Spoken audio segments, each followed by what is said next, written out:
Welcome to our channel. నేను యజ్ఞమూర్తి. మనకు తెలుసు, తెలంగాణలో జరిగినటువంటి అసెంబ్లీ ఎన్నికల్లో కానీ, నిన్న జరిగినటువంటి పార్లమెంట్ ఎన్నికల్లో కానీ తెలుగుదేశం పార్టీ పోటీ చేయలేదు. కానీ త్వరలో రాబోతున్నటువంటి స్థానిక సంస్థల్లో పార్టీ పోటీ చేస్తుందని చెప్పేసి చంద్రబాబు నాయుడు నిర్ణయించుకున్నారనేది సమాచారం. సో దీనికి సంబంధించిన వివరాలని అందించడానికి మనతో ఆ పార్టీ అధికార ప్రతినిధి సూర్యదేవర లత గారు ఉన్నారు. నమస్కారం లత గారు. నమస్తే. సో అసెంబ్లీ పార్లమెంట్ ఎన్నికల్లో టీడీపీ దూరంగా ఉంది తెలంగాణ అసెంబ్లీ పార్లమెంట్ ఎన్నికల్లో. కానీ రాబోయే స్థానిక సంస్థల ఎన్నికల్లో పార్టీ పోటీ చేస్తుంది అనే సమాచారం ఇప్పుడు వినబడుతోంది. చంద్రబాబు నాయుడు ఆయన నిర్ణయం తీసుకున్నారంటున్నారు. సో ఎందుకని ఈ ముందు అతి ప్రధానమైనటువంటి పార్లమెంట్ అసెంబ్లీకి వాటి దూరంగా ఉండటం, ఆ ఎన్నికలకు స్థానిక సంస్థల్లో పోటీ చేయాలని నిర్ణయం తీసుకోవటం, దీన్ని ఎలా చూడాలంటారు? అంటే ఇక్కడ పరిస్థితులన్నీ మనం గతంలో చూస్తుంటే ఏ పార్టీని కూడా కేసీఆర్ గారు ఏ పార్టీని కూడా ఉంచడానికి ఇష్టపడలేదు. ఆయన కాంగ్రెస్ కావచ్చు, బీజేపీ కావచ్చు, టీడీపీ కావచ్చు. కానీ టీడీపీలో అంటే ఆ టైంలో కూడా అంటే ఎప్పుడైతే ఇక్కడ విధ్వంసాలు రెచ్చగొట్టి తెలంగాణ సెంటిమెంట్ అని పెట్టి ఇన్ని జరిగిన టైంలో కూడా ఎలక్షన్స్కి వెళ్తే 2014లో సో మెజారిటీ వచ్చి ఇక్కడ బాగానే ఉంది. సో సెకండ్ ప్లేస్ అంటే కాంగ్రెస్ కన్నా కూడా టీడీపీయే ఉంది బలంగా. అలాంటి టైంలో సో అంటే తెలుగుదేశం అనేది ఎప్పటికైనా స్థిరంగా ఉండిపోద్ది, నాటుకుపోయే పార్టీ.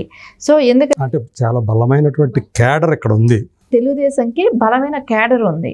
సో ఆయన ఏమనుకున్నాడు, ఫస్ట్ తెలుగుదేశాన్ని ఎలా నిర్వీర్యం చేయాలి, తెలుగుదేశం అనేది ఉండకూడదు తెలంగాణలో అనే ఒక ఉద్దేశంతోనే, అలాంటి కుట్రపూరిత ఆలోచనలతోనే ఆయన ఏం చేశాడు, ఏకైక అజెండాతో పనిచేసేటప్పుడు కనిపిస్తుంది. ఖచ్చితంగా ఆయన పనిచేసిన ఈ 10 సంవత్సరాలు కూడా సో ఫ్రమ్ టీడీపీ పేరు వినిపించకూడదు, చంద్రబాబు నాయుడు పేరు వినిపించకూడదు. అంటే మీకు ఇక్కడ చంద్రబాబు నాయుడు గారి పేరు వినిపించకూడదు అంటే ఆయన బ్రాండ్ మార్క్ ఉంది ప్రతి చోట కూడా తెలంగాణలో. సో ఆయనతో ఈక్వల్గా పోటీ చేసి పని చేయలేను కాబట్టి తెలుగుదేశం అనేది తెలంగాణలో ఉంచకూడదు అనేది ఆయన ఇది. ఎందుకంటే ఇప్పుడు ఆయన ఏమి వీళ్ళలాగా లక్షల కోట్లు అట్లా ఎక్కడా కూడా దోచుకున్న సొమ్ము దాచుకునేది ఎక్కడా లేదు నారా చంద్రబాబు నాయుడు గారి దగ్గర. సో వీళ్ళు దాచుకున్నారు లక్షల కోట్లకి. ఇప్పుడు రేపు పొద్దున జైలుకి వెళ్తారు అందరూ కూడా. కానీ ఆయనతో ఉంటే, ఆయన కానీ తెలంగాణలో ఉంటే రేపొద్దున అపోజిషన్గా గట్టిగా ఉంటుంది. సో వాళ్ళని మనం ఇప్పుడే అనగదొక్కేయాలనుకున్నాడు. అంటే ఆయనకు ఒక పక్కలో బల్యం లాగానే భావిస్తూ వచ్చారు ఆయన. ఖచ్చితంగా ఆయన పక్కలో బల్యం లాగానే భావించాడు. ఈ పార్టీ ఉంటే బీఆర్ఎస్ అనే పార్టీకి, అంటే అప్పుడు టీఆర్ఎస్ మనుగడ కష్టం అని కూడా ఆయన భయపడ్డాడు. సో అంటే ఎందుకంటే అప్పుడు అంత తీవ్రంగా ఉంది కదా తెలంగాణ ఉద్యమం. ఆ టైంలోనే సెకండ్ ప్లేస్లో ఉన్నది తెలుగుదేశం అని అంటే మీరు ఆలోచించండి. అంత స్టాండర్డ్ ఉన్న పార్టీని ఎలాగైనా నిర్వీర్యం చేయాలనుకున్నాడు, చేయటానికి ట్రై చేశాడు కూడా. చేసి అంటే ఓటుకు నోటుని కావాలని వాంటెడ్లీ ఇరికిచ్చటం కానివ్వండి, ఇంకా రేవంత్ రెడ్డి గారిని ఇబ్బంది పెట్టడమే కానివ్వండి, అరెస్ట్ చేయటమే కానివ్వండి, ఇంకోటి అంటే తుమ్మల గారితో స్టార్ట్ చేశాడు. మొన్న లాక్కోవటం కాసాని గారితో ఎండ్ అయింది, కాసాని జ్ఞానేశ్వర్ గారితో ఎండ్ అయింది. సో ఆయన ఇక్కడ టీడీపీ అధ్యక్షుడు, ఆయన టీడీపీ అంటే రమణ గారిని కూడా తీసుకున్నాడు కదా. రమణ గారు పార్టీ అధ్యక్షుడు, ఆయన్ని తీసుకున్నాడు. సో మొన్నటికి మొన్న కాసాని జ్ఞానేశ్వర్ గారిని తీసుకున్నాడు. అందరినీ ఎవరికి అంటే టీడీపీ పార్టీ అంటే ఒక్క నాయకుడు కూడా ఉండకూడదు, నిర్వీర్యం చేయాలనేది ఆయనకు మైండ్లో బాగా ఇది ఉంది. అంటే దీనికి కాంపిటీషన్గా ఎప్పుడు భావిస్తున్నాడు. అంటే ఇది ఏంటో తెలుసా, అది పుట్టగొడుగుల్లాగా ఎక్కడ చూసినా ఇప్పుడు కూడా పల్లెటూర్లలో విలేజ్ స్థాయిలో ఇంకా క్యాడర్ ఉంది మాది. సో అది అంటారు కదా, గరికి పీకినా కూడా దాన్ని లోడి తీసేలేరు అని అంటారు కదా, అలాగా అది ఎప్పుడు పుట్టుకొస్తూనే ఉంటది కాబట్టి వచ్చేస్తా ఉంటది. కాబట్టి తెలుగుదేశం క్యాడర్ అంత స్ట్రాంగ్గా ఉంది తెలంగాణలో. సో అది ఆయన భయం. సో ఇది ఎప్పటికీ నిర్వీర్యం చేయలేము అనేది ఆయనకు అర్థమైంది కూడా. సో ఈవెన్ మన ఎన్టీఆర్ జయంతి ఉత్సవాలు జరిగినప్పుడు కూడా హైదరాబాద్లోనే కాదు, తెలంగాణలో మిగతా గ్రామీణ ప్రాంతాల్లో కూడా ఆయన జరుపుకున్నారు ఆయన జయంతిని. సో టీడీపీ కార్యకర్తలు ఇంకా ఉన్నారు ప్రతి చోట అనేది చెప్పడానికి ఈ యొక్క ఉదాహరణ చెప్పాలి. ఖచ్చితంగా ఉన్నారు. ఎందుకంటే ఇప్పటికి కూడా కొంతమంది ఎన్టీఆర్ ఇండ్లలో ఎన్టీఆర్ గారి ఫోటో, చంద్రబాబు నాయుడు గారి ఫోటో ఇప్పుడు ఎక్కడైనా మనం ఒక్కొక్కసారి అనిపిస్తారు, అమ్మ అంటే ఇప్పుడు నేను ఇక్కడ నుంచి బయట వెళ్ళినా కూడా కొంతమంది అడుగుతారు, ఎక్కడ నుంచి అంటే మా పార్టీ ఆఫీస్ నుంచి బయట వెళ్ళినా కూడా, ఎందుకమ్మా బాబు గారు ఇక్కడ నుంచి వెళ్ళిపోయారు, ఇక్కడే ఉంటే మేము అందరం హ్యాపీగా ఉండేవాళ్ళం, ఆయన మూలానే ఈరోజు హైదరాబాద్ ఇంత డెవలప్ అయ్యింది అని ప్రతి వాళ్ళ నోట్లో నుంచి కూడా ఆ మాట ఇప్పుడు కూడా వస్తుంది. అంటే చంద్రబాబు నాయుడు గారు చేసిన డెవలప్ అనేది ఆయన లేకపోబట్టే మాకు అందరికీ బాధ వేస్తుంది ఇక్కడ అనేది తెలంగాణ ప్రజలు కోరుకుంటున్నారు. అది దాన్ని ఎలాగైనా నిర్వీర్యం చేయాలనుకున్నాడు, చేశాడు, కొంతవరకు చేశాడు, సక్సెస్ అయ్యాడు. కానీ పుట్టగొడుగుల్లా పుట్టుకొచ్చే కార్యకర్తలే కానివ్వండి, ఆ కార్యకర్తలే నాయకులయ్యే సత్తా కూడా ఉన్న పార్టీ. ఎందుకంటే ఎప్పుడు లీడర్స్ని తయారు చేసేది ఇది ఒక ఫ్యాక్టరీ లాంటిది తెలుగుదేశం. ఎందుకంటే ఏ పార్టీలో చూసినా తెలుగుదేశంలో ఉండి వెళ్ళిన వాళ్ళే నాయకులు. తెలుగుదేశం మూలాలు కనిపిస్తాయి. ఖచ్చితంగా తెలుగుదేశం మూలాలు లేనివాడు ఏ రాజకీయ పార్టీలోనూ లేడు.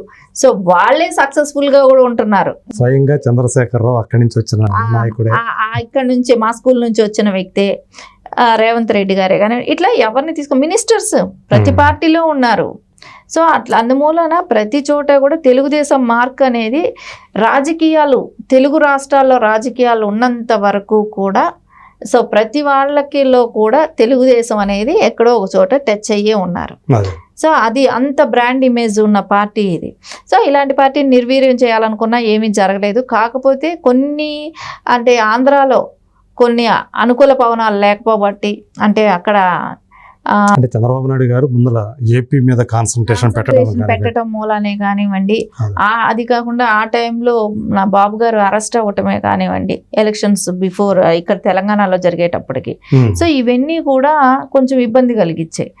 సో మా అధినాయకుడే అరెస్ట్ అయినప్పుడు మేము దీని గురించి కాన్సన్ట్రేషన్ కన్నా ఆయన బయట రావటం మాకు ఇంపార్టెంట్, అదొకటి ఉండింది. సో అందుకోసం ఆ రోజున వెళ్లకుండా ఉండటమే కానివ్వండి, సో అక్కడ కొంచెం సెట్ అవ్వాలి దాని తర్వాత అనేది దాని మూలాన ఆగటమే కానీ ఇప్పుడు ఈరోజు స్థానిక సంస్థల ఎలక్షన్స్ దగ్గర నుంచి అంటే ఇక్కడ నుంచే కదా స్టార్ట్ అవ్వాలి. కింద నుంచే కదా క్షేత్రస్థాయి. ఇప్పుడు అక్కడే స్టాండర్డ్ వేసుకోవాలి. ఎందుకంటే అది బాబు గారికి బాగా తెలుసు. ఇప్పుడు వచ్చి ఇప్పుడు ఎంపీ ఎలక్షన్ పోటీ చేయమంటే అది కరెక్ట్ కాదు. ఇప్పుడు స్థానిక సంస్థలు ఇక్కడ నుంచి స్టార్ట్ అయినాం అనుకోండి, ఖచ్చితంగా సక్సెస్ వేరేగా ఉంటది. ఆయనకి ఇది వరకు కూడా ఆయన కమిటీలు వేసినప్పుడు విదేశ స్థాయి దగ్గర నుంచి తీసుకొని చేసినప్పుడు బాబు గారికి ఉన్న విజనరీ అది డిఫరెంట్ కదా. సో అది కింద లెవెల్ నుంచి పైకి తీసుకురావాలి అనేది అయితే ఖచ్చితంగా వాళ్ళకి ఆయనకున్న అవగాహన రేపు స్థానిక సంస్థల ఎలక్షన్స్ దగ్గర నుంచి తీసుకోవటమే కానివ్వండి. అంటే నేను అనుకోవడం కొంచెం సానుకూల వాతావరణం కూడా ఏర్పడుతూ ఉన్నది.